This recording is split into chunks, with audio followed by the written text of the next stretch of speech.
This is Mr.G.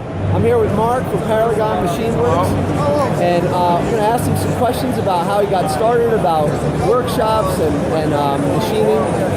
If you don't know, you can look him up. He makes all the components. How would you describe this category of components? Well, it's all the parts to build a bike frame that's not a tube. All right, that was simple enough. Yeah. Perfect.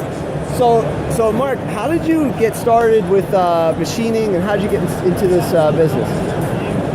I went to a friend's farm when I was in 8th grade. Make sure it's good. Yeah, okay, yeah. Anyway, this guy had a bronze cannon and a pound of black powder. And he said, here, go down to the field and have some fun with this thing. So we shot this cannon off for a couple hours, used up all his powder, and we're all done. I said, where did you get that cannon? That was the coolest thing I've ever seen.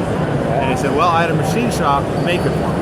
So at that point, I decided I was going to take a machine shop and learn how to make a cannon. So my next year was my freshman year in high school, signed up for machine shop, did all the required projects, got all the way through machine shop in high school, and in my senior year, I finally got around to making a cannon. And the teacher said, well, you know you're actually making a firearm. And it's like, well, I never thought about that. He said, you're going to have to sign a waiver. Your parents are going to have to sign a waiver on this.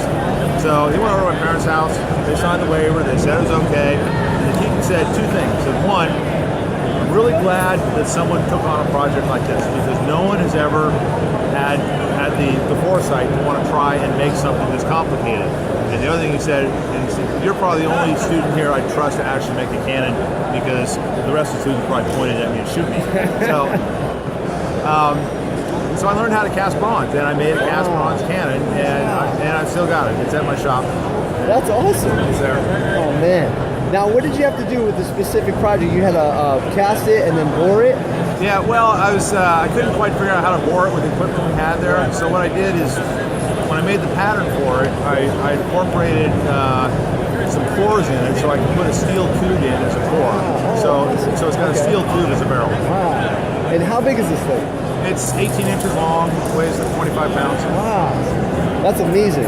So now, how long have you had Paragon Machine Works? In May, it'll be 35 years. Wow. Oh my God. I started when I was 27, so you can do the math. Figure out how old I am. Okay. And now, so some. Hang on, I'm going to grab this $10. Yeah, go ahead. Oh, sorry. Thank you. Okay. Thank you. Yeah, appreciate it. So, let's see. Okay. Right. So some of the, let's see. So now in high school shop, do they have wood shop? They had wood shop. They had three shops. They had wood shop, metal shop, and electronic shop. Wow. Okay. Electronic shop. Yeah, there are three distinct shops. And where was this, in California? This is in Larkspur, California, north of San Francisco. Okay. And so, like, what advice would you give, let's say, to, there's an anxiety about, parents and students and teachers in high school. Everyone has to go test well and go to college and whatnot, but there's only a very small emphasis on hands-on work. And I think there's a fear, that the kid will end up as a mechanic and this is a terrible idea, right? So what would you say to that general conversation going on? Well, I think you can certainly make a decent living working with your hands. There's no doubt about it. People do it all the time.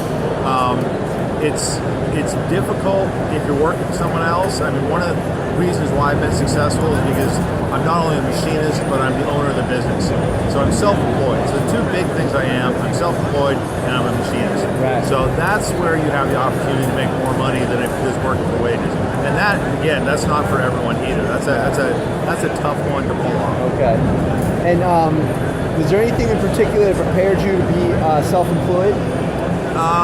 Yeah, my father was self-employed, and so it was one of those things that was normal in our family to be self-employed. It was not a great leap to become self-employed. I think if my father had just had a regular job working for a paycheck, it would have been a little scary becoming self-employed. Okay. And also, I had a great question and I forgot it already. I was just listening to you talk about it. Okay, this is what I remember. So some people say, well, everything's made in China, so why should I bother learning how to make anything? I'm not going to get a job or I'm not going to have a business. And I know that's not true, and Mark knows that's not true, but how do you beat knockoffs or cheap stuff? Right, exactly. Well, it's tough to beat knockoffs or cheap stuff, but going back to your thing about being made in China, there's plenty of stuff that still gets made in the United States, and either because Americans are better at it than other people, or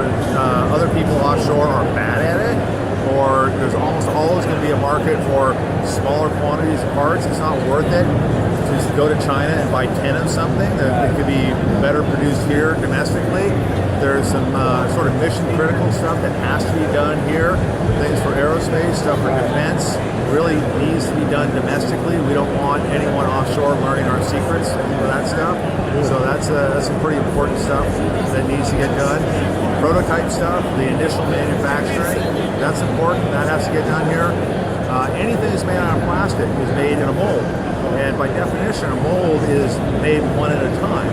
So there are shops that do very, very well machining molds from steel. So there's plenty of work available, not as much as there used to be, but there's still plenty of work. Okay, what do you think, like, let's say you were to if you were on like an advisory committee, what are the essential machines or operations that should be in a high school shop? Well, this is not a machine at all, but pay attention to math. Math is the subject that drives everything. So if you're ever going to get into any kind of engineering, manufacturing, statistics, anything, math is just a great background. And you don't have to be a genius at math, you just have to be competent at it. You have to understand it. Beyond that, your original question, know and understand how a lathe works, know and understand how a mill works. Those are the two basic machine tools. If you've got those skills, you can build on them. The other ones that are always used in a machine shop, the surface grinder is used often. And depending on the shop, there will be other more specialized tools. And of course, nowadays everything is going to CNC. And that really backs up my thing on the math. CNC is entirely math driven. So that's a great subject to have. So those who are listening and don't know what the lathe or the mill is, I'll have a separate video for that. But these are basically the mother and father of all the other machines. Right. And then CNC is computer-controlled versions of that. And you're going to need code, and you're going to need to figure out the geometrics of that to make it work. Yeah. Do you use CNC? We do, yeah. Awesome. Yeah. And but how much of what percentage of the shop or your product line uses CNC? Is it 50-50 or? Oh no, it's like 95% of our stuff is CNC. Oh wow, I didn't even know that. That's awesome. Yeah. Okay. All right, that's basically it. Anything else you want to add? No, but thanks for taking the time. No problem. I appreciate it. I think it's great what you guys do. Okay, good. Thank you. All right, I'm Mr. G. I'm with Mark from Paragon, and see you later.